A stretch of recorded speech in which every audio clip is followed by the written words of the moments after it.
आप सभी लोग ये ज़रूर जानते होंगे कि अनएम्प्लॉयमेंट रेट पिछले कुछ समय में काफ़ी ज़्यादा बढ़ी है और इससे रिलेटेड कई लोगों ने सरकार के खिलाफ सवाल भी उठाए, वीडियोस भी बनाए। पर इस वीडियो में दोस्तों हम ये बात नहीं करने वाले कि सरकार ने क्या गलती की जिस कारण अनएम्प्लॉयमेंट रेट बढ़ा है और क्या उन्हें सही करना चाहिए, बल्कि इस वीडियो में हम जानेंगे कि अनएम्प्लॉयमेंट रेट के पीछे हमारी भी क्या गलती है और क्या हम सही कर सकते हैं। आइए इस वीडियो में देखते हैं।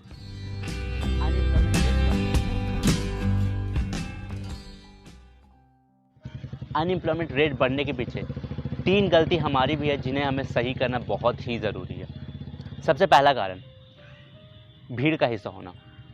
भारत के अंदर कुछ ऐसे सेक्टर हैं जहां पर लोग ज़रूरत से काफ़ी ज़्यादा हैं। मैं उन सेक्टर का नाम नहीं लूँगा, पर अगर आप ये वीडियोस देख रहे हैं तो आप शायद ये समझ जाएंगे कि वो सेक्टर कौन कौन से हैं।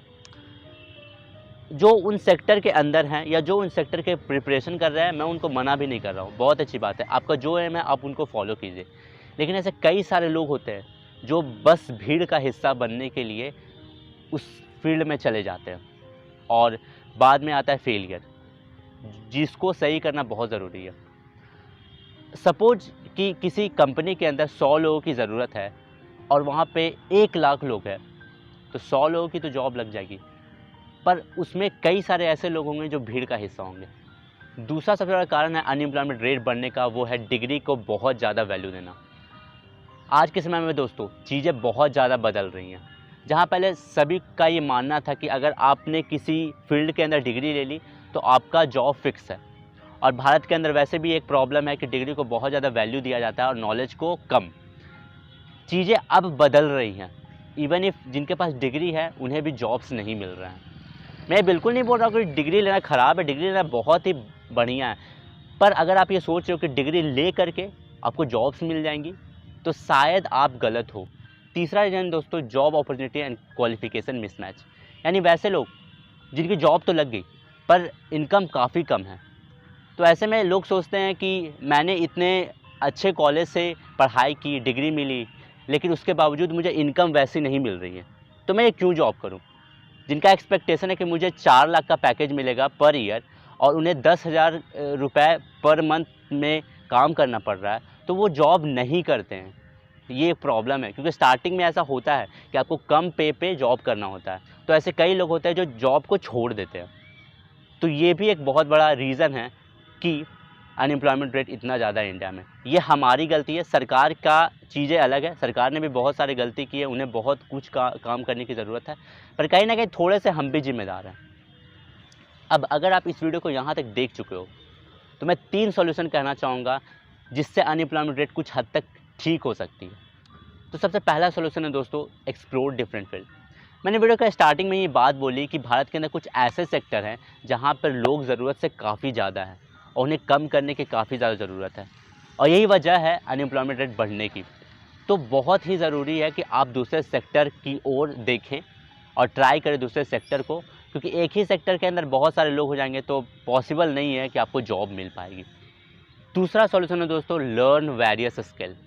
अब इसके लिए बहुत ही ध्यान से आपको सुनना होगा कि दुनिया के अंदर बहुत से ऐसे कंपनी हैं जहाँ पे डिग्री से ज़्यादा स्किल पे फोकस किया जा रहा है। अब डिग्री को उतनी ज़्यादा वैल्यू नहीं दी जा रही है। अगर आपके पास स्किल है किसी चीज़ के अंदर, जो कंपनी की रिक्वायरमेंट है उसको अगर आप फुलफ़िल कर रहे हो तो आपको बिल्कुल हायर किया जाएगा। 2-3 बहुत बड़ी कंपनी है जहाँ पर डिग्री को वैल्यू नहीं दी जाती। अगर आपके पास स्किल है तो आप अप्लाई कर सकते हो, जैसे में हो गया गूगल, एप्पल, माइक्रोसॉफ्ट। और अब तो भारत के अंदर भी ऐसे कई सारे कंपनी हो रही हैं जहाँ पर ये पूछा नहीं जा रहा कि आपके पास क्या डिग्री है क्या नहीं, जस्ट आपके पास अगर कुछ स्किल है तो आप उस जॉब के लिए अप्लाई कर सकते हो। स्किल लाइक कुछ भी हो सकता है, डिजिटल मार्केटिंग, एंटरप्रेन्योरशिप, कोडिंग, या जो भी ऐसा सेक्टर है, जो भी ऐसा स्किल है, अगर आपके पास है तो आपको जॉब लग सकती है। अगर आप डिग्री भी ले रहे हो कोई प्रॉब्लम नहीं है, पर स्किल पे फोकस करो, स्किल को बढ़ाओ। जितना अपने स्किल को बढ़ाओगे उतना ही ज़्यादा चांस होगा आपको जॉब मिलने का, तो ये समझना ज़रूरी है। तीसरा सॉल्यूशन है दोस्तों, अवेयर ऑफ फ्लेक्सिबिलिटी। आज से ठीक मैं आपको 5 साल पीछे लेकर के जाता हूँ 2015 में। तो आपको क्या लगता है कि आप जो अभी यूट्यूब पे वीडियोस देख रहे हैं, क्या उस समय आप देख पाते हैं? क्या पॉसिबल था देखना? आप सभी को पता है कि उस समय एयरटेल का रिचार्ज कितना ज़्यादा महंगा होता था और यूट्यूब जैसा कोई चीज़ था नहीं नॉर्मल मिडिल क्लास लोगों के लिए। पर आज के समय में लोग यूट्यूब के अंदर बहुत स्पेंड कर रहे हैं टाइम। इवन कई सारे लोगों ने सोशल मीडिया और इंटरनेट के अंदर करियर भी बनाए। तो एक बहुत बड़ा अपॉर्चुनिटी निकल के आया इन 5 सालों में। मेरे कहने का मतलब सिर्फ यही है कि आगे के 5 साल में क्या होगा ये प्रेडिक्ट करना काफ़ी मुश्किल है। और अगर यही मेंटालिटी के साथ अगर हम लोग चलते गए तो अनएम्प्लॉयमेंट रेट बढ़ते ही जाएगा। तो हम लोग को स्मार्ट होने की ज़रूरत है और फ्लेक्सिबिलिटी से अवेयर रहने की ज़रूरत है। जब हम लोग अवेयर रहेंगे कि हाँ क्या चेंजेज आ रही हैं, कहाँ पर अपॉर्चुनिटी आ रही है जिसे मैं ग्रैब कर सकता हूँ, तो आप अनएम्प्लॉयड नहीं रहोगे।